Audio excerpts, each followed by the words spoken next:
Welcome students, once again हम लोग start कर रहे हैं इंजीनियरिंग मैकेनिक्स का नया चैप्टर बीम एंड ट्रेसेस।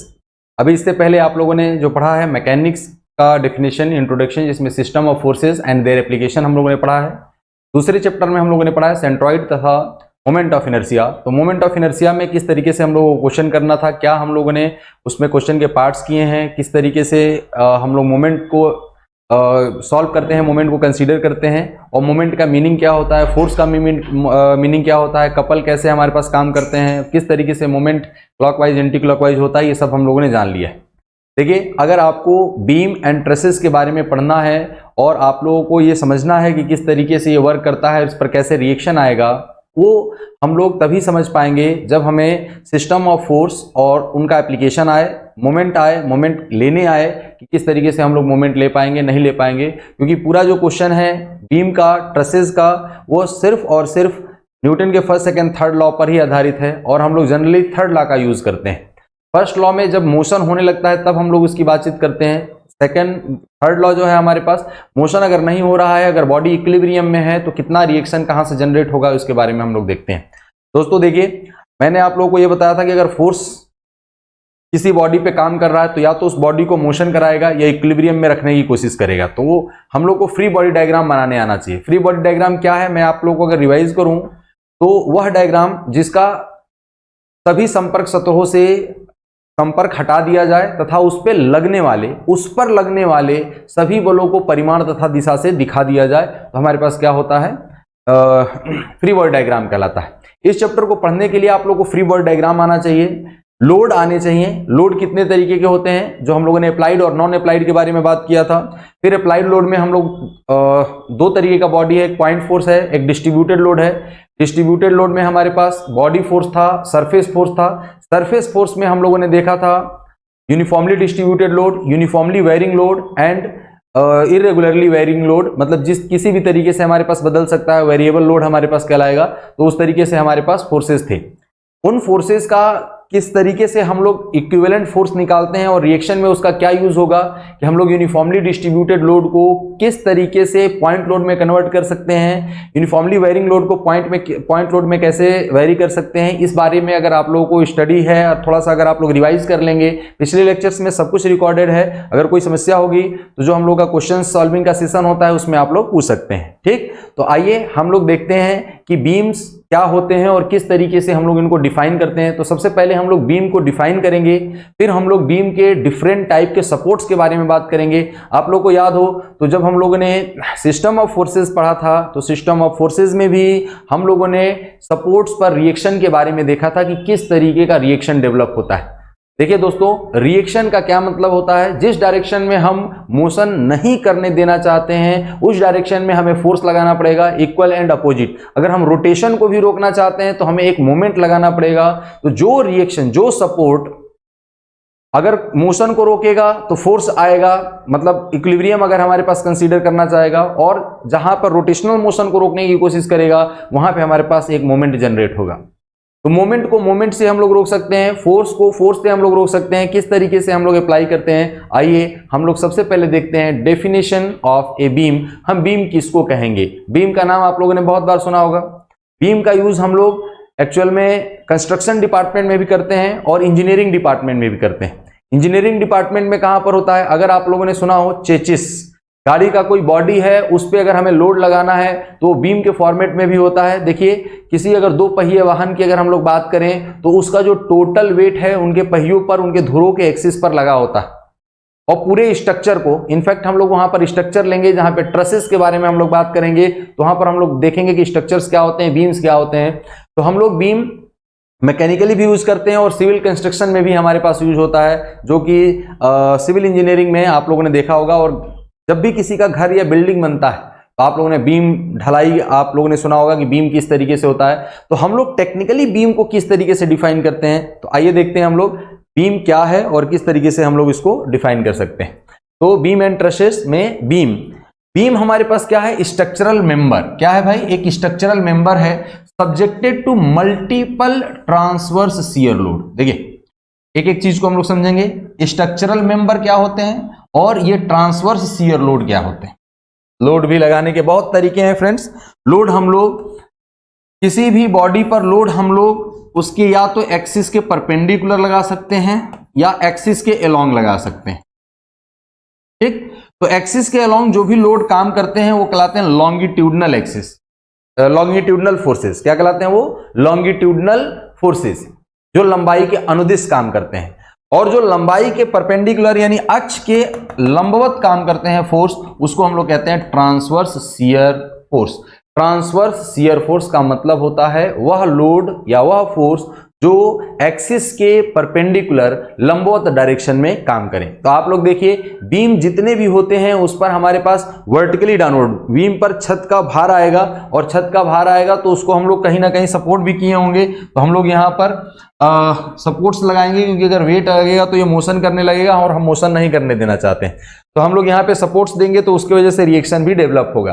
तो हम लोग बीम को स्ट्रक्चरली मेंबर को देखिए, ये दिखाया गया है W1, W2, W3, ये 90 डिग्री है। 90 डिग्री पर अगर काम कर रहे हैं, यानी इस एक्सिस के परपेंडिकुलर जो भी फोर्सेस काम करेंगे वो हमारे पास क्या कहलाएंगे? Transverse shear load. ना हो तो आप लोग इसको पॉइंट करके लिख सकते हैं। ट्रांसवर्स शियर लोड का मतलब क्या होता है? वे सभी लोड जो अक्ष के लंबवत काम करें क्या कहलाएंगे हमारे पास? Transverse shear load. ठीक, तो लोड में बी point load, uniformly distributed load, uniformly varying load, couples, etc.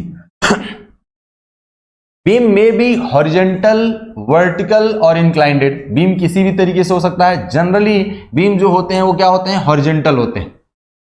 अब देखिए, वर्टिकली अगर हम लोग लगा दें तो जो वर्टिकल होते हैं अगर उस पर एक्सियली अगर लोड लगेगा तो वो कहलाते हैं हमारे पास कॉलम्स। लेकिन अगर हमारे पास बीम इस तरीके से है और इस पे लोड हमारे पास यहां पे लग रहा है, मान लिया जाए कि जैसे ये है हमारे पास, इस पे इस डायरेक्शन में अगर फोर्स लगेगा तो ये हमारे पास क्या कहलाएगा? बीम का फॉर्मेट होगा, ट्रांसवर्स शियर लोड हम लोग कहेंगे।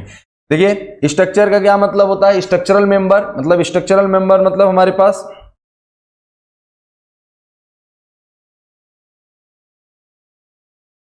जो भी एक हम लोग संरचना बना रहे हैं उस संरचना में ऐसा पार्ट, मान लिया जाए कि हमारे पास बहुत सारे बीम्स अगर काम कर रहे हैं तो हम लोग पास ये सपोर्ट एक अलग है, ये सपोर्ट एक अलग है, तो हम लोग कहते हैं ना कि बीम कई सारे होते हैं, मतलब कई बीम हमारे पास घर में भी यूज होते हैं, या फिर हम लोग कोई कंस्ट्रक्शन कर रहे हैं, कोई मशीन मैकेनिकल पार्ट बना रहे हैं तो वहां पर भी हमारे पास बीम्स कई तरीके के हो सकते हैं, बहुत सारे हो सकते हैं। तो उसका ऐसा एक पार्ट जिस पर हमारे पास ट्रांसवर्स शियर लोड लग रहा है। ट्रांसवर्स शियर का लोड का मतलब क्या है? एक्सिस के परपेंडिकुलर, एक्सिस के परपेंडिकुलर जो भी लोड काम करता है वो हमारे पास क्या कहलाता है? Transverse shear load. और उस पे हमारे पास उसको क्या कहेंगे? बीम। लोड हमारे पास किसी भी तरीके का हो सकता है, पॉइंट लोड हो सकता है, हम लोग डिस्ट्रीब्यूटेड लोड लगा सकते हैं, हम लोग यूनिफॉर्मली वेरिंग लोड लगा सकते हैं। तो हमारे पास बीम पर जो है हमें TSL, इसको शॉर्ट फॉर्म में हम लोग क्या कहेंगे? TSL, ट्रांसवर्स शियर लोड, और वो हमारे पास काम करेगा। वो किसी भी फॉर्मेट में हो सकता है। ठीक, तो आइए, बीम के लिए एक हमारे पास ऐसा होना चाहिए कि उसका एक डायमेंशन, बीम कोई भी अगर बॉडी देखा जाए तो 3 डायमेंशनल होते हैं। तो 3 डायमेंशनल होने का क्या मतलब है कि उसमें 3 डायमेंशंस दिए होंगे, लंबाई होगा, विड्थ होगा, डेप्थ होगा। तो उसमें जो लेंथ है बाकी 2 डायमेंशंस के कंपैरिजन में बहुत बड़ा होना चाहिए, तो उसको हम लोग क्या कहते हैं? बीम। तो बीम में देखिए, अगर हम लोग ये कहें कि जो लेंथ होता है अदर 2 डायमेंशन से, जो विड्थ है और डेप्थ है, उससे हमारे पास लेंथ काफी बड़ी होनी चाहिए, उसी को हम लोग बीम कहेंगे। Load acting on the member should be transverse, it should be supported the transverse load. Transverse load को हम लोग क्या कहते हैं? TSL। ट्रांसवर्स लोड क्या होता है? वह लोड जो अक्ष के लंबवत काम करे। कोई भी मेंबर है, मेंबर के अक्ष लंबाई के लंबवत अगर काम कर रहा है तो हमारे पास क्या कहलाएगा? TSL। क्या कहलाएगा हमारे पास? TSL। देखिए, ये किसी मैंने ये यूनिफॉर्मली डिस्ट्रीब्यूटेड लोड है, ये हमारे पास क्या है? पॉइंट लोड्स हैं। ये हमारे पास यूनिफॉर्मली वेरिंग लोड है, इसको हम लोग सपोर्ट्स पे रख देंगे तो ये हमारे पास क्या हो जाएगा? ये बीम का एक फॉर्मेट है। बीम की लंबाई दी हुई होगी, इनके बीच में हमारे पास डिस्टेंसेस दिए होंगे। तो दोस्तों, आप लोगों को बीम का स्टडी इसलिए भी इंपॉर्टेंट है क्योंकि स्ट्रेंथ ऑफ मटेरियल और theory of machine, in fact theory of machine में इसका यूटिलाइजेशन उतना नहीं होता है, मशीन डिजाइन में भी हम लोग को डिजाइन करना होता है कितना बेंडिंग स्ट्रेसेस डेवलप होगा, तो वो सस्टेन कर पाएगा कि नहीं, डायमेंशन बता पाएगा कि नहीं। यानी हम लोग को स्ट्रेंथ ऑफ मटेरियल में भी हम लोग इसकी रिक्वायरमेंट होगी, प्लस हम लोग का रिक्वायरमेंट होगा अब मशीन डिजाइन में भी जहां पर हम लोग शियर फोर्स और बेंडिंग मोमेंट डायग्राम्स बनाते हैं और जहां पे हम लोग डिफ्लेक्शंस देखते हैं, तो डिफ्लेक्शन हो या हमें एसएफडी बीएमडी बनाना हो, उससे पहले हम लोग को रिएक्शन फाइंड आउट करने आना चाहिए। तो जो मैकेनिक्स का पार्ट है, वो मैकेनिक्स का पार्ट बीम में केवल और केवल रिएक्शंस निकालने के लिए है, जो भी हम लोगों ने इसको कंसीडर किया है। जब हम लोग स्ट्रेंथ ऑफ मटेरियल पढ़ेंगे सोम, तो सोम में हम लोग ये देखेंगे एसएफडी बीएमडी कैसे बनेगा और किस तरीके से हम लोग उसमें डिफ्लेक्शन ऑफ बीम्स को कैलकुलेट कर सकते हैं, इक्वेशन बना सकते हैं। चलिए आइए हम लोग देखते हैं बीम कितने प्रकार के होते हैं और बीम को हम लोग क्या कह सकते हैं। Type of beam. बीम हमारे पास दो तरीके के होते हैं, एक statically determinant beams. Statically determinant beams का मतलब हमारे पास जो इक्वेशन है कोप्लानर फोर्सेस को स्टडी करने के लिए summation F X is equal to 0, summation F Y is equal to 0 और समेशन एम किसी भी पॉइंट के अबाउट क्या होना चाहिए, 0। अगर हमारे पास बॉडी में कहीं पर भी नेट एक्सेलरेशन 0 है तो हमारे पास क्या होगा कि उसके ऊपर टॉर्क जो होना चाहिए 0 होना चाहिए, उसके ऊपर हमारे पास फोर्स 0 होना चाहिए, नेट फोर्स 0 होना चाहिए, तो वो इक्विलिब्रियम में रहना चाहिए। तो इक्विलिब्रियम के लिए कोप्लानर फोर्स सिस्टम के लिए हमारे पास केवल 3, coplanar non concurrent force system के लिए हमारे पास 3 इक्वेशन है। अब अगर किसी भी इक्वेशन में 3 अननोन हो और हम 3 इक्वेशन बना लें, 3 अलग अलग अननोन, मतलब हमारे पास जो 3 वेरिएबल्स हों उनको कैलकुलेट करने के लिए कितने हमारे पास इक्वेशन की आवश्यकता होती है, 3 इक्वेशंस की आवश्यकता होती है। अगर 3 इक्वेशन है और 3 अननोन है अलग अलग, 3 इक्वेशन अलग अलग हैं, तो हम लोग इजीली वहां से हम लोग उसको क्या कर सकते हैं, उन तीनों वेरिएबल्स को कैलकुलेट कर सकते हैं। यानी ऐसा बीम जिसमें हमारे पास 3 वेरिएबल हों जो कोप्लानर फोर्स सिस्टम पे काम करता है, उसको हम लोग कहेंगे स्टैटिकली डिटर्मिनेंट बीम। मतलब x to the power n less than number of equilibrium, ये हमारे पास नंबर ऑफ वेरिएबल्स के बारे में बात कर रहा है। किसके बारे में बात कर रहा है, नंबर ऑफ वेरिएबल्स। ये वेरिएबल अगर पावर 3 होगा, अगर हम लोग ये कहें x to the power n, तो n हमारे पास अगर 3 होगा, 3 से अगर कम होगा या बराबर होगा, तो हमारे पास जो 3 इक्वेशन होंगी, जैसे मान लिया जाए कि हम लोग अगर x y is equal to X square plus 3x plus 7, तो x के कितने वैल्यू आएंगे, यहाँ पर 2 वैल्यूज होंगे। अगर हम लोग इसको सॉल्व किया जाए, ये इसको fx लिख लिया जाए, इसका अगर सॉल्यूशन अगर हम लोग को देखना होगा फ्रेंड्स, तो इसमें अगर x की पावर 2 है तो कितने हमारे पास वैल्यू आएंगे, 2 वैल्यू आएंगे। x क्यूब है तो हमारे पास जो वैल्यू आएगा x का कितना वैल्यू आएगा, 3 वैल्यू आएगा। तो अगर हमारे पास 3 अननोन है और 3 इक्वेशन है, तो हम इजीली उसमें हम लोग कैलकुलेट कर सकते हैं और उसको कहते हैं स्टैटिकली डिटर्मिनेंट बीम्स। ठीक है, स्टैटिकली डिटर्मिनेंट बीम का मतलब है जितने नंबर ऑफ अननोन्स उतने नंबर ऑफ इक्वेशन। तो हम लोग के पास नंबर ऑफ इक्वेशंस लिमिटेड है। क्या लिमिटेड है, नंबर ऑफ इक्वेशंस। तो नंबर ऑफ इक्वेशंस कितने हैं, 1 2 और ये 3। तो number of equation summation F x 0 होना चाहिए, समेशन एफ वाई 0 होना चाहिए, समेशन एम 0 होना चाहिए। 3 इक्वेशन 3 अननोन, हम लोग इजीली इसको सॉल्व कर सकते हैं। कोई भी ऐसा बीम जिसमें हमारे पास अननोन्स जो हो वो ज्यादा हो जाए, अननोन्स ज्यादा हो जाए का मतलब x to the power n is greater than number of x to the power n number of equilibrium equations. तो नंबर ऑफ इक्विलिब्रियम इक्वेशन होना चाहिए, इक्वेशंस। अगर ये 3 से ज्यादा है, हमारे पास वेरिएबल ज्यादा हो जाए और इक्वेशन हमारे पास तो 3 ही है, तो 3 है तो क्या लगेगा, स्टैटिकली इनडिटर्मिनेंट बीम्स, जिसको हम लोग केवल इन 3 समीकरणों की सहायता से नहीं निकाल सकते हैं। हमें 2 अलग, मतलब जितने और वेरिएबल्स होंगे उतने हमें और कंडीशंस की रिक्वायरमेंट होनी चाहिए, उसको कहते हैं स्टैटिकली इनडिटर्मिनेंट बीम्स। कौन कौन से होते हैं बीम जो स्टैटिकली डिटर्मिनेंट हैं, कौन कौन से बीम होते हैं जो स्टैटिकली इनडिटर्मिनेंट हैं, इनके बारे में हम लोग को स्टडी करना है और हमें देखना है कि किनका हम वेरिएबल्स निकाल सकते हैं और किसको हम लोग को इनडिटर्मिनेंट में हमें एक्स्ट्रा कंडीशंस की रिक्वायरमेंट होगी। तो ये हम लोग को जानना पड़ेगा और ये जानने के लिए हम लोग को अलग अलग बीम का स्टडी करना है और इसके लिए हम लोग को सभी बीम्स का फ्री बॉडी डायग्राम बनाना होता है। तो चलिए आइए देखते हैं हम लोग कि कितने बीम्स हैं हम लोग के पास और किनका हम लोग डिटर्मिनेंट कर सकते हैं उनके रिएक्शंस को, कितने को डिटर्मिनेंट नहीं कर सकते हैं, क्या हमारे पास आएगा, उसके बारे में हम लोग देखते हैं। तो इनडिटर्मिनेंट और डिटर्मिनेंट आप लोग समझ गए हैं। अब हम लोग टाइप देखेंगे। देखिए ये दिया हुआ है नंबर ऑफ इक्विलिब्रियम इक्वेशंस, हम लोगों ने इसमें लिख भी दिया है। तो ये समेशन fx 0, समेशन fy 0, और किसी भी पॉइंट पर मोमेंट हमारे पास क्या होना चाहिए, 0 होना चाहिए। ठीक है, क्लॉकवाइज मोमेंट को हम लोग जनरली पॉजिटिव ले रहे हैं, और एंटी क्लॉकवाइज मोमेंट को हम लोग जनरली क्या ले रहे हैं, निगेटिव ले रहे हैं। तो देखिए जनरली अगर आप किसी और बुक में भी देखेंगे तो अलग अलग बुक में अलग अलग सिस्टम लिया जाता है। साइन कन्वेंशन के बारे में हम लोग पूरी तरीके से डिस्कशन कर चुके हैं। Type of forces and application of the forces में हम लोगों ने जो था system of forces and their application में, उसमें हम लोगों ने डिस्कस किया हुआ है। तो आप लोग वहां से भी साइन कन्वेंशन और उसके एग्जाम्पल्स को समझ सकते हैं। ठीक, चलिए ये है स्टैटिकली डिटर्मिनेंट बीम, और स्टैटिकली डिटर्मिनेंट बीम में हम लोग सबसे पहले देखते हैं simply supported beam. Simply supported beam, ठीक। तो ये सिंपली सपोर्टेड बीम क्या होते हैं? सिंपली सपोर्टेड बीम वो बीम होते हैं जिनके जो रिएक्शंस है, जहां पे सपोर्ट्स होते हैं, वो सिंपल होते हैं।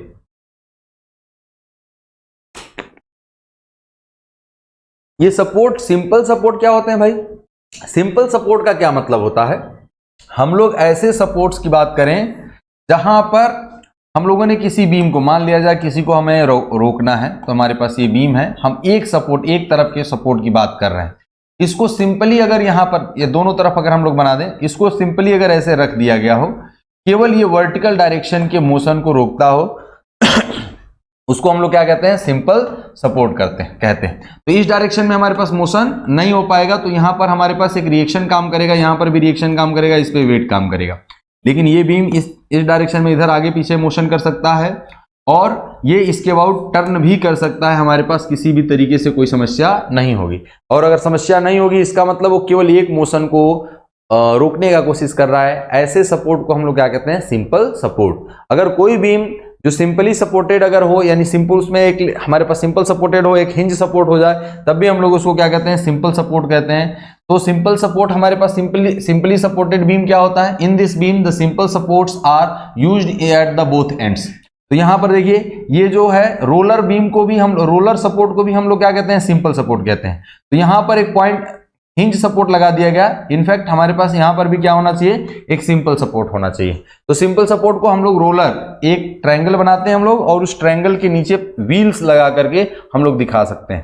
ठीक है, अब कहेंगे सर इसमें तो यहां पर सिंपल सपोर्ट नहीं है, लेकिन सिंपल सपोर्ट नहीं है तब भी हम लोग इस पे जो रिएक्शन काम करता है हिंज पे, आप लोग देखे होंगे, मैंने पिछले लेक्चर्स में हम लोगों ने डिस्कस किया है। उसमें हमारे पास फोर्सेस इस डायरेक्शन में काम करेंगे और इस डायरेक्शन में काम करेंगे। अगर कोई हॉरिजॉन्टल फोर्स नहीं लग रहा है तो हम लोग क्या करेंगे? यहां पर जो फोर्सेस रिएक्शन डेवलप होगा वो 0 हो जाएगा। तो ये सिंपल सपोर्ट की तरह ही काम करेगा। देखिए हम लोग देखते हैं, हम लोग पढ़ते थ्योरी हैं और देखते प्रैक्टिकल एग्जाम्पल्स हैं। क्वेश्चंस जब हम लोगों को करना होता है तो प्रैक्टिकल एग्जांपल्स में जब भी हम लोग देखेंगे तो एक हिंज सपोर्ट होगा और एक हमारे पास रोलर सपोर्ट होगा। ऐसे बीम को हम लोग क्या कहते हैं? Simply supported beam. क्या कहते हैं इसको? Simply supported beam. तो simply supported beam, in this beam simple support are used at the both end. Both end पे भी अगर हमारे पास सिंपल, अगर हम लोग थ्योरेटिकली बात करें, थ्योरेटिकली हमारे पास क्या बीम होना चाहिए? इस तरीके का बीम होना चाहिए। मैंने कहा कि ये बीम है और यहां पर ये सपोर्ट हमने लगा दिया और ये सपोर्ट लगा दिया। इसमें किसी भी तरीके का कोई बॉन्डिंग नहीं है, बस ये डाउनवर्ड डायरेक्शन में मोशन नहीं कर सकता है। ऐसे बीम को हम लोग क्या कहते हैं? Simple supported beam, SSB, simple supported beam. तो सिंपल सपोर्टेड बीम में बहुत सिंपल सा सपोर्ट है। सिंपल सपोर्ट मतलब कोई दिक्कत ही नहीं है, केवल एक रिएक्शन डेवलप होता है। सपोर्ट पे केवल एक रिएक्शन डेवलप होता है और वो जिस कांटेक्ट पर होता है उस पे परपेंडिकुलर होता है। जिस कांटेक्ट पे होगा वो क्या होगा? परपेंडिकुलर होगा। अब देखें अगर हम लोगों को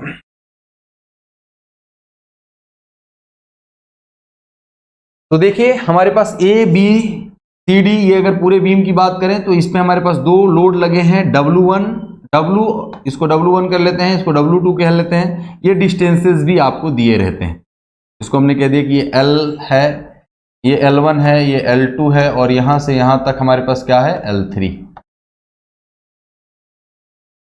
तो इस पे जो हमारे पास लोड, 2 पॉइंट लोड काम कर रहे हैं और ये सपोर्ट हमारे पास रोलर है, लेकिन फिर भी केवल वर्टिकल डायरेक्शन में रिएक्शन काम करेगा क्योंकि हमारे पास हॉरिजॉन्टल डायरेक्शन में कोई फोर्स काम नहीं कर रहा है।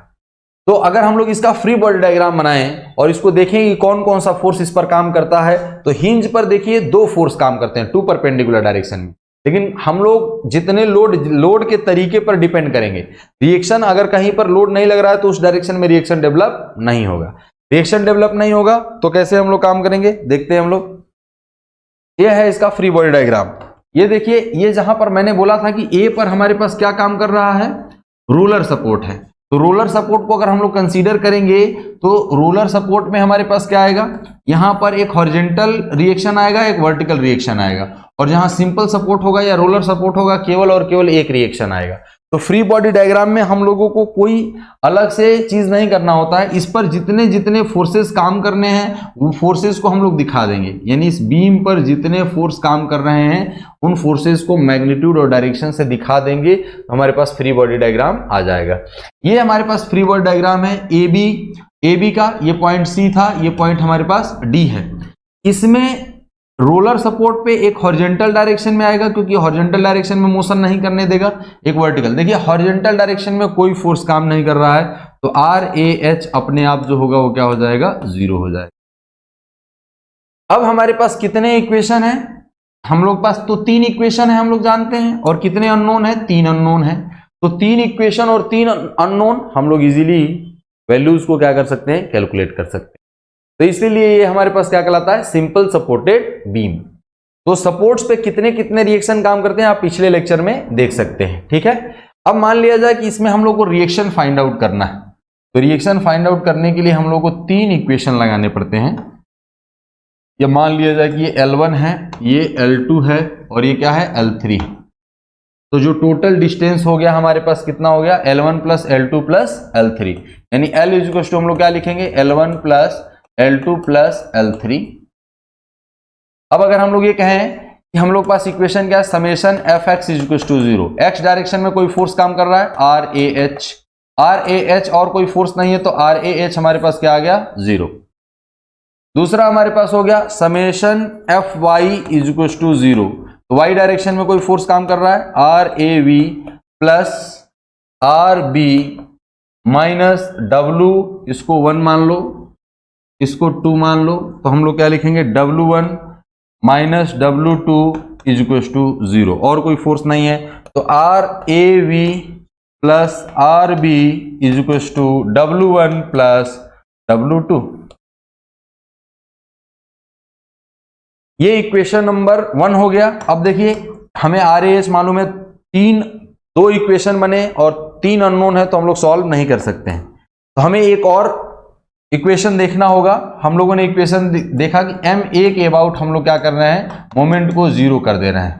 देखिए इसका जरूरत नहीं है तो मैंने डायरेक्टली लिख दिया था, तो अगर हम लोग इसको चाहें तो इरेज कर सकते हैं, इसको हम लोग मिटा देते हैं। इसकी वैल्यू हम लोग पहले ही ऑलरेडी लिख चुके हैं। तो ये समेशन ma इक्वल टू 0 करेंगे तो a के अबाउट इस फोर्स का मोमेंट जो होगा 0, इस फोर्स का मोमेंट जो हो गया वो 0। क्यों, क्योंकि इन दोनों बलों की क्रिया रेखाएं ए से गुजर रही हैं। इन दोनों बलों की क्रिया रेखाएं कहां से होकर गुजर रही हैं, ए से होकर के गुजर रही हैं। इसीलिए इनका मोमेंट जो होगा ए के अबाउट वो क्या हो जाएगा, 0 हो जाएगा। तो अगर ए के अबाउट अगर इनका मोमेंट 0 है तो हम लोग क्या कहेंगे भाई कि आर ए और आर बी हमारे पास नहीं, आर ए वी नहीं आएगा।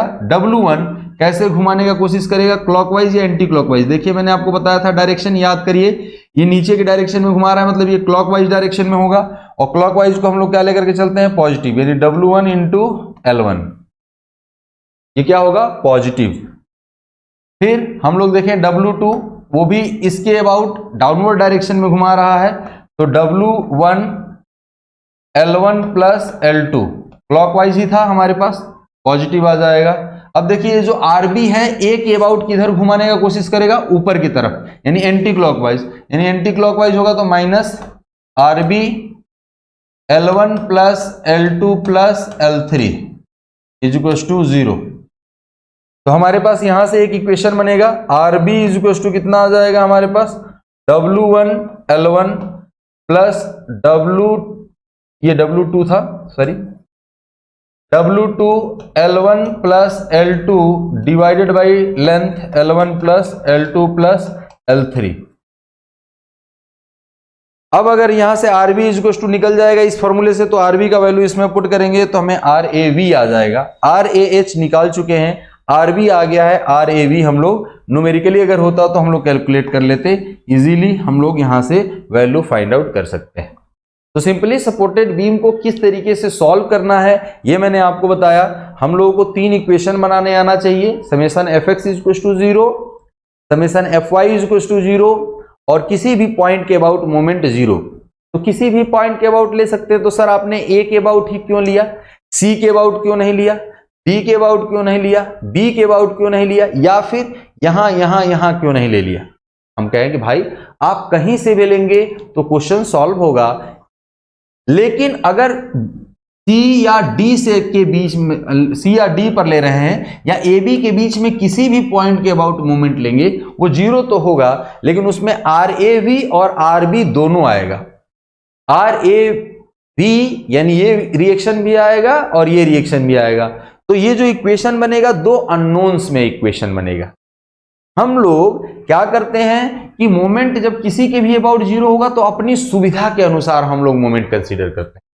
तो हमारी जो सुविधा है वो क्या सुविधा है भाई, हमने कहा कि अगर A के अबाउट अगर हम लोग मोमेंट ले लेंगे तो RAV का 0 हो जाएगा। सिमिलरली RAV और RAH 0 हो जाएगा। सिमिलरली अगर हम लोग B के अबाउट मोमेंट ले लेते तो RB का 0 हो जाता और RAH का 0 हो जाता, RAV डायरेक्ट आ जाता। तो हम लोग उस पॉइंट के अबाउट जनरली मोमेंट लेते हैं जहां से अधिकतम अननोन्स गुजर रहे हों। अगर अननोन्स का पॉइंट लाइन ऑफ एक्शन अगर उसी पॉइंट से गुजरेगा जहां जिसके अबाउट हमें मोमेंट लेना है तो उसका मोमेंट क्या आ जाएगा 0। तो जो रिमेनिंग वाला होगा उसके अबाउट हमें इक्वेशन मिलेगा और इसको इजीली हम लोग क्या कर सकते हैं, कैलकुलेट कर सकते हैं। सिंपल सा, अगर आप B के अबाउट भी लेंगे, C के अबाउट या D के अबाउट, तो आंसर जितना इस मेथड से आएगा उसी मेथड से उतना भी आएगा, उतना ही आएगा। ठीक है, चलिए आइए हम लोग देखते हैं नेक्स्ट। कैंटिलीवर बीम नाम सुना होगा आप लोगों ने। ऐसा बीम जो एक एंड पर फ्री हो और दूसरे एंड पर फिक्स्ड सपोर्ट हो। फ्रेंड्स आप लोगों को याद हो, फिक्स्ड सपोर्ट का मतलब क्या होता है, न वो वर्टिकल मोशन करने देता है और न ही वो हॉरिजॉन्टल मोशन करने देता है और न ही वो रोटेट होने देता है किसी भी डायरेक्शन में। यानी हमारे पास वो किसी भी डायरेक्शन में ना जाएगा तो हमारे पास एक सपोर्ट पे मैक्सिमम जो रिएक्शन डेवलप होगा वो कितना होगा, हमारे पास 3 रिएक्शन डेवलप होगा। अब अगर हम लोग ये कहें कि ये कैंटिलीवर बीम है, फिर तो इसका डेफिनेशन वन एंड पे क्या हो गया, फ्री, और एक एंड पे क्या हो गया, फिक्स्ड। तो फिक्स्ड सपोर्ट और built in support or encastered support is used at one end। इसी सपोर्ट को built in support भी कहते हैं और encastered support भी कहते हैं। इंग्लिश के टर्म्स ही याद रखेंगे, जो हिंदी वाले लोग भी हैं उस पर परेशान होने की जरूरत नहीं है। मैं सारा चीज लगभग हिंदी में बोलने का कोशिश करता हूं। अब ये बद्ध सपोर्ट बोला जाएगा। बद्ध सपोर्ट का मतलब हमारे पास क्या होता है, फिक्स्ड सपोर्ट कहना ज्यादा इजी है। और आप लोग प्रैक्टिस में अपने लाइए कि आप इंग्लिश के टर्म्स को ही ज्यादातर यूज करें।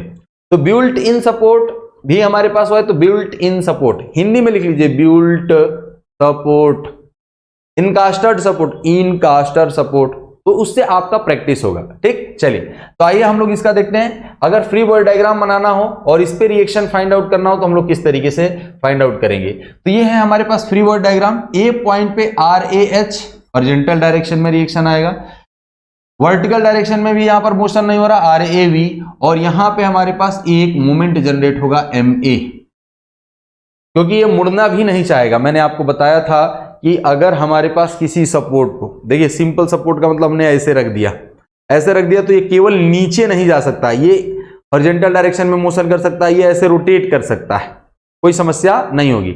लेकिन अगर हमने इसको पिन ज्वाइंट कर लिया तो ये हॉरिजॉन्टल डायरेक्शन में भी नहीं जा सकता है, डाउनवर्ड डायरेक्शन में भी नहीं जा सकता है, लेकिन ये हमारे पास क्या कर सकता है, मोशन कर सकता है, एंगुलर मोशन। लेकिन अगर हमने इसको फिक्स कर दिया, ऐसे पकड़ लिया, तो ये ना नीचे जा सकता है न पीछे जा सकता है, और न ही ये रोटेट कर सकता है। तो तीनों डायरेक्शन में मतलब तीनों हमारे पास रेजिस्टेंस यहाँ पर क्या होंगे, डेवलप होंगे, हॉरिजेंटल रेजिस्टेंस, वर्टिकल रेजिस्टेंस और एक मोमेंट।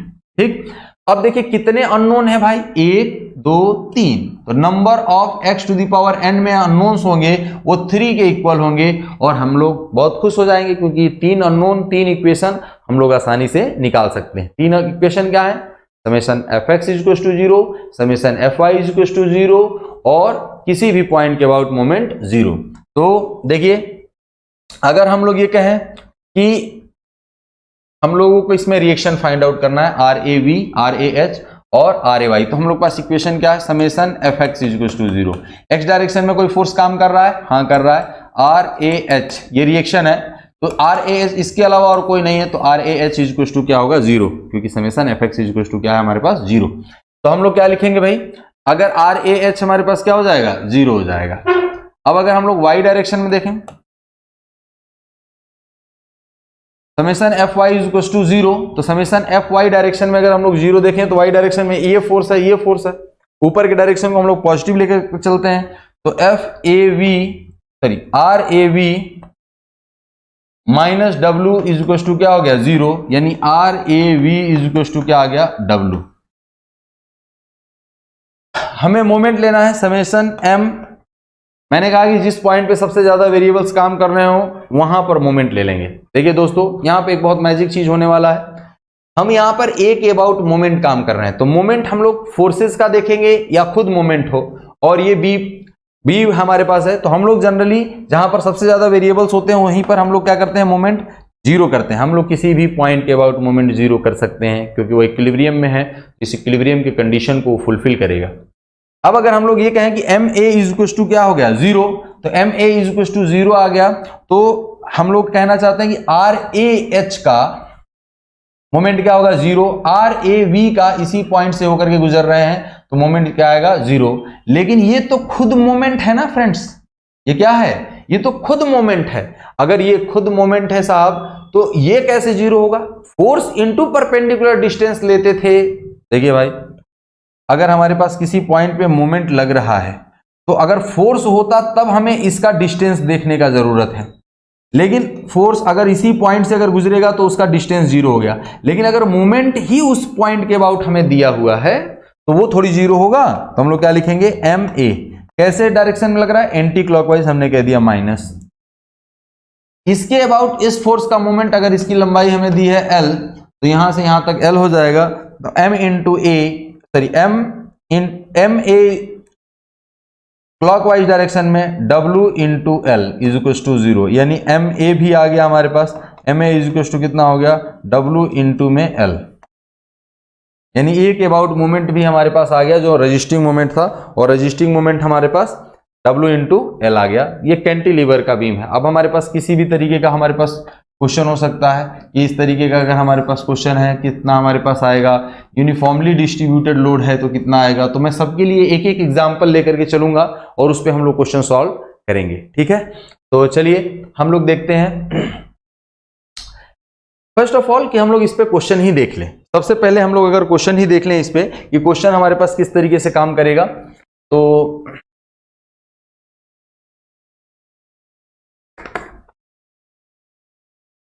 मान लिया जाए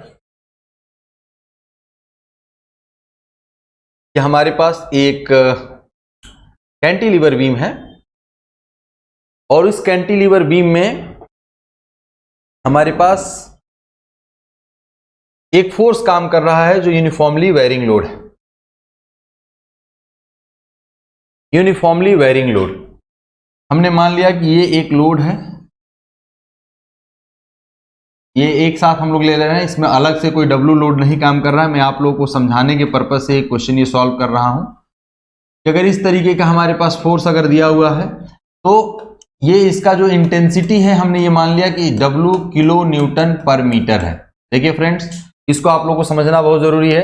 यहां से यहां तक ये लेंथ क्या है, L है, तो हम लोग को फाइंड आउट करना है कि इस पर कितना रिएक्शन डेवलप हो रहा है, कितना रिएक्शन डेवलप होगा इस पे। ए पर रिएक्शन, सभी रिएक्शंस को हम लोग को फाइंड आउट करना है कि कितना कौन कौन सा रिएक्शन। ठीक, तो आइए हम लोग अगर देखें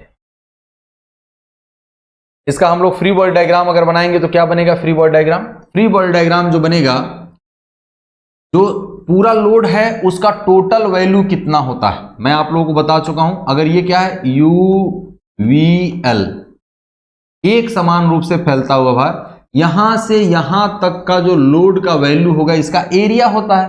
तो एरिया कितना हो जाएगा? AREA, area is equal to हो जाएगा W into L divided by 2।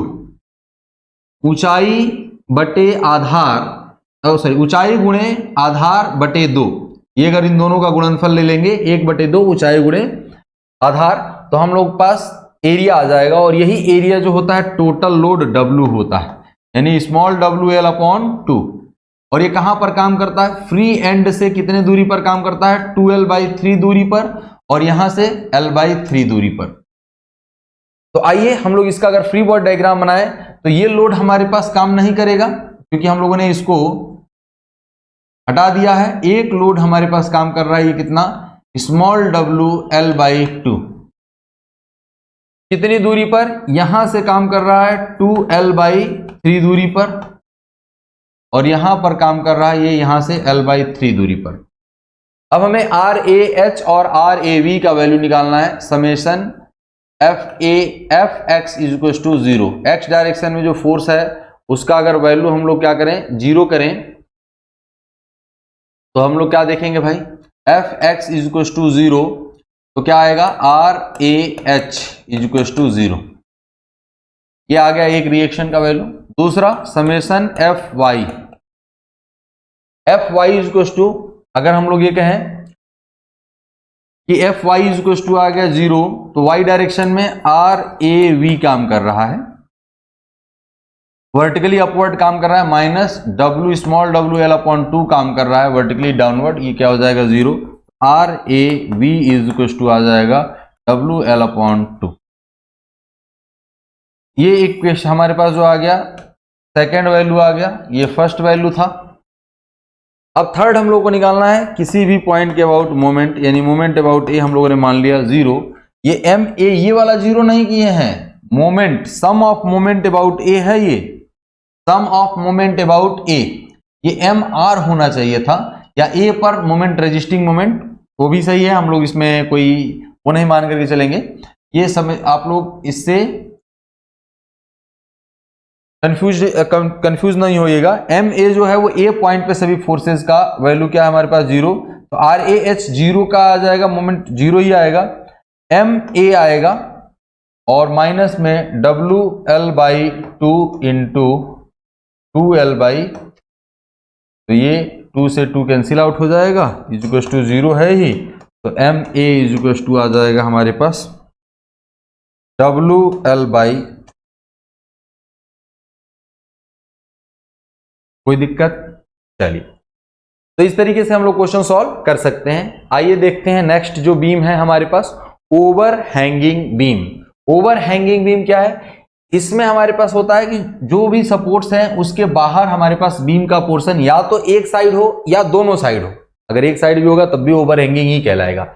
In this beam simple supports are used and overhang portions at overhang portions, यानी ये देखिए ये C से इधर एक्सटेंडेड है, ये इधर एक्सटेंडेड है, दोनों तरफ है तब भी ओवर हैंगिंग कहलाएगा, केवल एक तरफ है तब भी हमारे पास क्या कहलाएगा? ओवर हैंगिंग ही कहलाएगा। ठीक, चलिए अब मान लिया जाए कि अगर हम लोग ये कह रहे हैं कि ये ओवर हैंगिंग बीम को भी एनालिसिस करने के लिए इसका अगर हम लोग फ्री बॉडी डायग्राम बनाएं तो देखें कितने हमारे पास रिएक्शंस डेवलप होते हैं और क्या इनको हम लोग डिटरमाइन कर पाएंगे। तो देखिए यहां पर एक रिएक्शन आया है और एक हॉरिजॉन्टल डायरेक्शन में भी रिएक्शन आएगा। ये देखिए यहां पर हम लोगों को एक रिएक्शन इस तरीके से भी दिखाना है, आप लोग भी देख लेंगे। RCH काम करेगा क्योंकि वो कितना है हमारे पास, ये क्या है देखिए ये हमारे पास एक रिएक्शन ऐसे काम करेगा और एक रिएक्शन इस डायरेक्शन में काम करेगा, यानी हमारे पास यहां पर दो रिएक्शन काम करेंगे, एक हॉरिजॉन्टल डायरेक्शन में एक वर्टिकल डायरेक्शन में और यहां पर एक वर्टिकल डायरेक्शन में, क्योंकि वो सिंपल सपोर्ट है। तो number of unknowns is equal to number of equations हैं, 3 अननोन है और 3 इक्वेशन है। तो हम लोग इजीली यहां पर जो इक्विलिब्रियम की कंडीशन है summation fx is equal to 0 summation fy 0, हम लोग इजीली क्वेश्चन सॉल्व कर सकते हैं। नेक्स्ट देखते हैं हम लोग continuous beam. Number of simple support is equal to less greater than 2 हो, 2 या 2 से अधिक अगर हमारे पास 3 या 3 से अधिक अगर हमारे पास कभी भी सपोर्ट अगर काम कर रहे हो तो हमारे पास क्या कहलाएगा, वो कंटिन्यूअस बीम कहलाएगा। मतलब कहीं पर भी बीम में यहाँ पर 4 भी हो सकता है, 3 है, लोड भी किसी भी तरीके का हो सकता है, तो ये हमारे पास क्या कहलाएगा, कंटिन्यूअस बीम। देखिए कंटिन्यूअस बीम में अब हम लोग देखें ये क्या है, इनडिटर्मिनेट बीम्स। कैसे सर इनडिटर्मिनेंट है, आइए देखते हैं हम लोग। ये देखिए यहां पर हमारे पास एक हिंज सपोर्ट है, यहां पर एक सिंपल सपोर्ट है, यहां पर एक सिंपल सपोर्ट है, तो हमारे पास कितने मैक्सिमम नंबर ऑफ अननोन्स आएंगे, यहां पर एक आएगा और एक यहां पर, 2 हो गया, एक यहां पर आ गया, एक यहां पर आ गया, कितने हो गए, 4 अननोन। 3 इक्वेशन हम लोग कैलकुलेट नहीं कर पाएंगे जब तक कि एक एक्स्ट्रा कंडीशन न दिया। तो एक एक्स्ट्रा कंडीशन जब दिया होगा तब हम लोग इस इक्वेशन को सॉल्व कर पाएंगे, अदरवाइज नहीं कर पाएंगे। तो इसलिए हम लोग इसको क्या कहते हैं, इनडिटर्मिनेंट बीम। इनडिटर्मिनेंट बीम को कैसे सॉल्व करना है, इस पर किस तरीके का क्वेश्चन बनेगा, तो हम लोग लास्ट में देखेंगे भी कि कितने तरीके के हमारे पास फोर्सेस लग रहे हैं और क्या कंडीशन दिया हुआ है।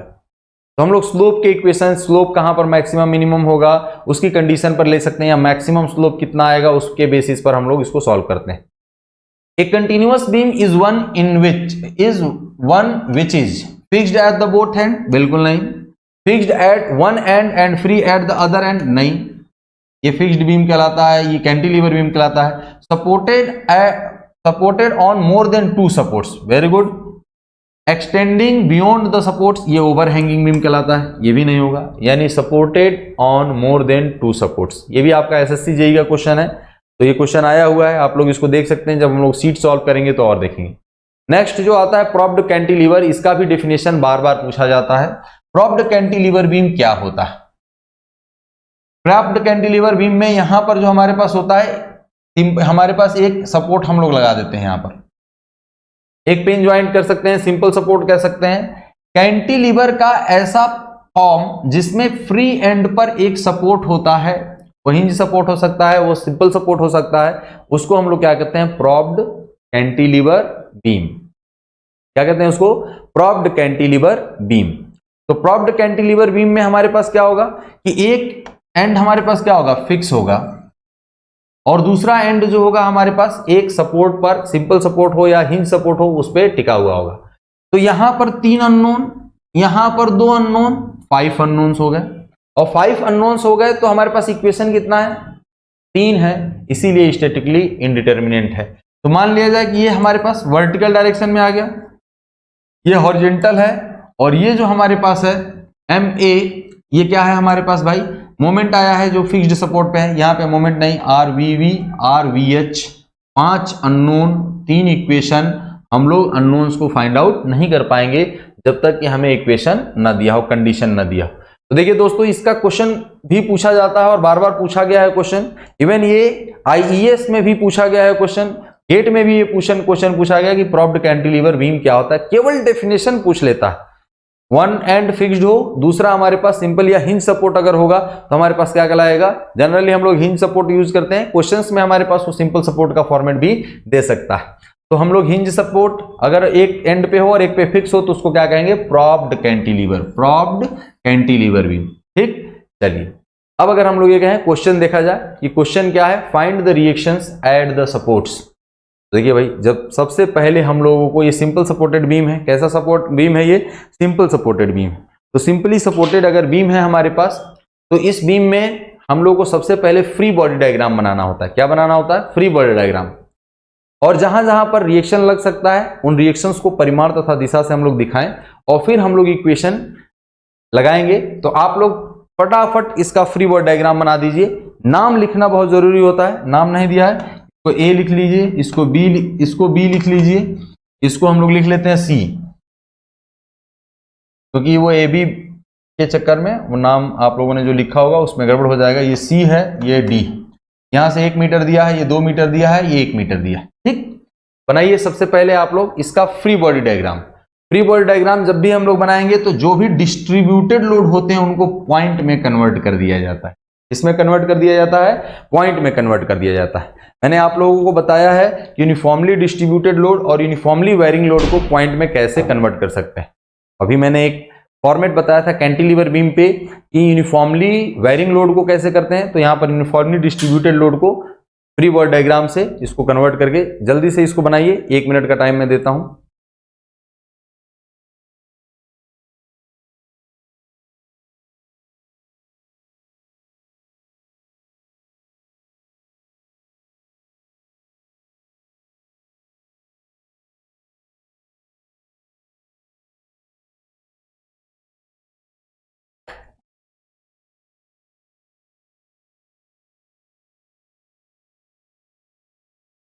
बन गया।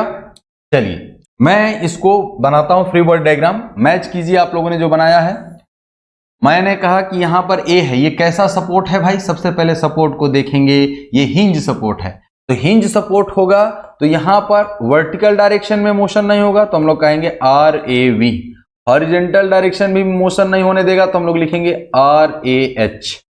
ए पर फ्री बॉडी डायग्राम, ये ए है, इसका फ्री बॉडी डायग्राम इस हिंज सपोर्ट, इस सपोर्ट का बन गया। सी पॉइंट पर हम लोग देखें एक पॉइंट लोड लग रहा है, क्या लग रहा है भाई, एक पॉइंट लोड। कितना पॉइंट लोड लग रहा है, 3 किलो न्यूटन हमने बना दिया, पॉइंट लोड है तो कोई समस्या ही नहीं है। बी पॉइंट पर भी एक हमारे पास पॉइंट लोड लग रहा है, कितना लग रहा है, 5 किलो न्यूटन हमने लगा दिया भाई। अब बी पॉइंट पर सपोर्ट देखें तो बी पॉइंट पर सिंपल सपोर्ट है। कैसा सपोर्ट है, सिंपल सपोर्ट, रोलर सपोर्ट। तो रोलर सपोर्ट पे केवल एक रिएक्शन आता है, ये हो गया RB.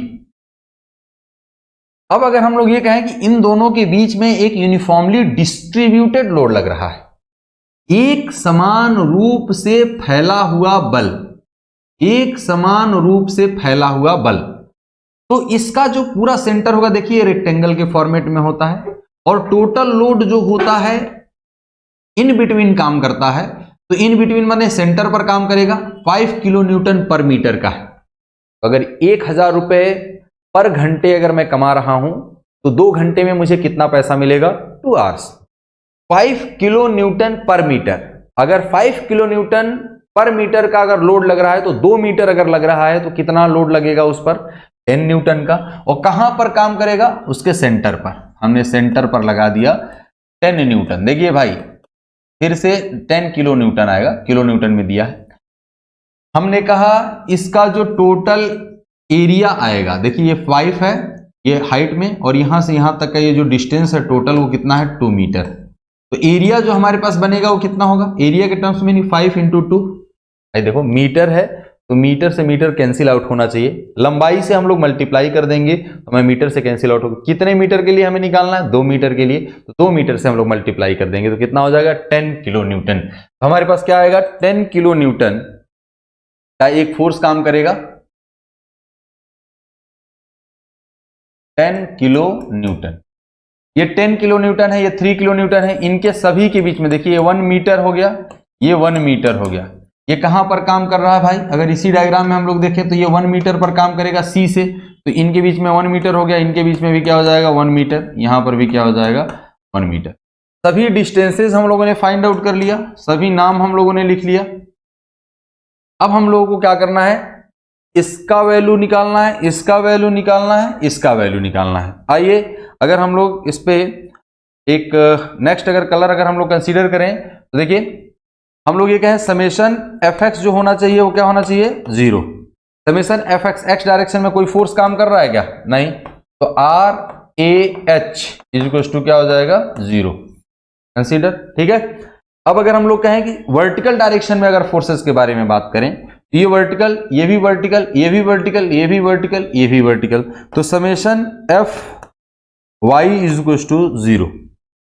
Summation F Y is equal to 0 अगर हम लोग लेंगे तो वाई डायरेक्शन में कौन सा फोर्स है, आर ए वी माइनस, देखिए डाउनवर्ड है 3 किलो न्यूटन में ही ले लेते हैं, -10 -5 और ये प्लस में हो गया आर बी इज, यानी हम लोग यहां से देखें तो क्या बन गया हमारे पास, r A V plus are b is equal to 0, sorry 3 and 5 15, sorry 10 और 5 15 और 3 18, यहां पर 18 आ जाएगा, ये 18 है।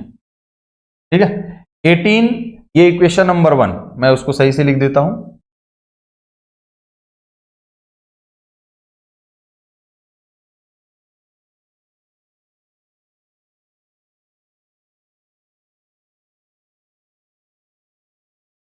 ये क्या हो गया 18, ये इक्वेशन नंबर आ गया 1, इक्वेशन नंबर सेकंड कह सकते हैं, क्योंकि ये 1 तो हमारे पास 1 से ये आ गया, तो इक्वेशन नंबर क्या आ गया सेकंड। अब हम लोग को क्या देखना भाई कि समेशन एम ए के अबाउट हम लोग इन सभी फोर्सेस का मोमेंट ले लिया जाए, इसके अबाउट, तो इसका मोमेंट 0 आ जाएगा, इसका मोमेंट 0 आ जाएगा, वैसे भी ये मैग्नीट्यूड में 0 है, उससे हमें इसका अगर मोमेंट अगर देखेंगे तो कितना आएगा भाई 3 इंटू 1, किस डायरेक्शन में, क्लॉकवाइज। देखो ये कैसे घुमाएगा, क्लॉकवाइज, तो क्लॉकवाइज घुमाएगा तो ये पॉजिटिव ले लिया। ये 10 इंटू 2 किधर घुमाएगा, क्लॉकवाइज, 10 इंटू 2, देखिए यहां से यहां तक का दूरी कितना है 2 मीटर है, और ये कैसे घुमाएगा, क्लॉकवाइज, पॉजिटिव आ गया। 5 और डिस्टेंस कितना है 3, तो हम लोग लिखेंगे 3 इंटू 5। ये देखिए ये जो लोड है आरबी जो काम कर रहा है वो एंटी क्लॉकवाइज डायरेक्शन में घुमाएगा, 1 2 3 4 मीटर की दूरी पर है, हम लोग कहेंगे कि -4 into RB is equal to 0। तो यहां से देखिए हम लोग आरबी कैलकुलेट कर सकते हैं, क्या कैलकुलेट कर सकते हैं, आरबी कैलकुलेट कर सकते हैं। तो आरबी कैलकुलेट करके आरबी का वैल्यू इसमें लिखेंगे तो आर ए बी आ जाएगा। तो फटाफट आप लोग मुझे कैलकुलेट करके बताइए कि आर बी की वैल्यू कितनी आई।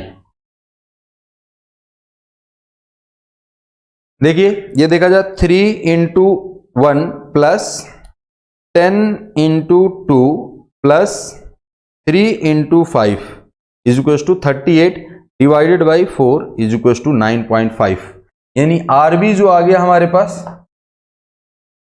आरबी इज इक्वल टू आ गया 9.5 किलो न्यूटन। किलो न्यूटन में कैसे आया सर, क्योंकि हमने सभी फोर्सेस किलो न्यूटन में ही रखा है।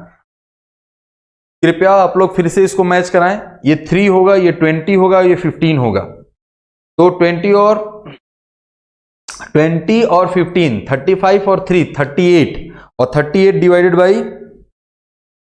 Divided by 4 is equal to क्या आएगा 9.5। मेथड आना चाहिए, इनफैक्ट हमारे पास आंसर भी हम लोग जो कैलकुलेट कर रहे हैं वो आंसर सही होना चाहिए, कहीं से भी कोई समस्या नहीं होनी चाहिए। 3 किलो न्यूटन का है, 10 किलो न्यूटन का है, 5 किलो न्यूटन का, मैच भी कर लेते हैं। 3 किलो न्यूटन 5 इंटू 5, 5 इंटू 2 10, और ये 5 किलो न्यूटन, तो हमारे पास इसमें कहीं से भी कोई समस्या नहीं होगी। ये 1 मीटर 2 मीटर, और ये यहां से 3 मीटर, और वो हमारे पास हो जाएगा +1 4 मीटर, तो टोटल डिस्टेंस भी दिया। अब आरबी का वैल्यू अगर हम लोग इसमें रख देंगे, आरबी का वैल्यू इसमें रखेंगे तो कितना है, फ्रॉम इक्वेशन सेकेंड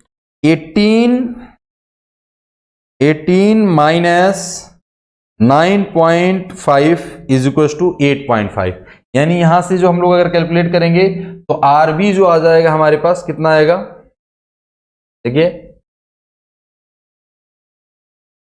अगर हम लोग ये कहें कि आरबी की वैल्यू अगर देखना हो, r a plus 9.5 is equal to 18, r a is equal to आ जाएगा हमारे पास 8.5 किलो न्यूटन। ये देखिए हम लोगों ने एक क्वेश्चन सॉल्व किया और बहुत इजी गोइंग में हम लोगों ने इस क्वेश्चन को देखा। आर ए आ गया, आर ए वी, सॉरी ये आर ए वी है, तो आर ए वी आ गया, आर बी आ गया, और ये क्या आ गया आर ए एच। तो हम लोग इसको पूरी तरीके से यहां पर लिख सकते हैं, इस चीज को समझ सकते हैं कि कितना हमारे पास लोड आएगा। ठीक, चलिए अब हम लोग इस पे बहुत सारे क्वेश्चन कर सकते हैं जहां पर हम लोग को रिएक्शन निकालना है, बहुत इजीली हम लोग इसको सॉल्व कर सकते हैं, कहीं से भी कोई समस्या नहीं होगी।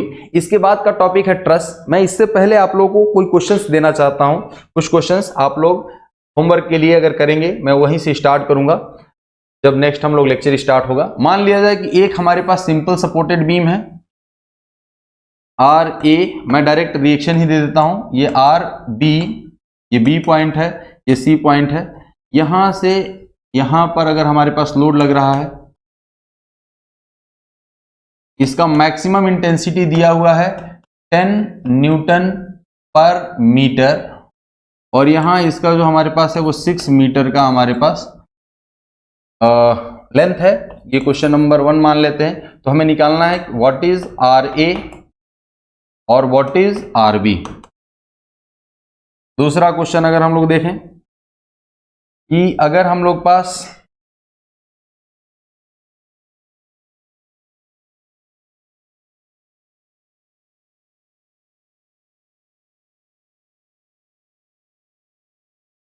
ये ए हो गया, ये बी हो गया, ये आर ए हो गया, ये आर बी हो गया, यहां से ये 3 मीटर का दिया है और ये 3 मीटर का दिया है और ये मैक्सिमम इंटेंसिटी जो दिया है 5 न्यूटन पर मीटर दिया है। तो हमें आर ए और आर बी का वैल्यू निकालना है। ये क्वेश्चन नंबर 2 हो गया। क्वेश्चन नंबर 2, आर ए और आर बी का वैल्यू दिया है हम लोग पास। यहाँ पे हम लोग फिर आर ए और आर बी का वैल्यू हम लोग को क्या करना है, कैलकुलेट करना है।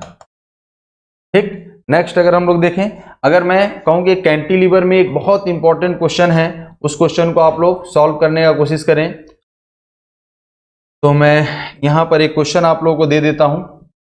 ये क्वेश्चन आप लोग सॉल्व करके नेक्स्ट टर्म पे हम लोग देखेंगे।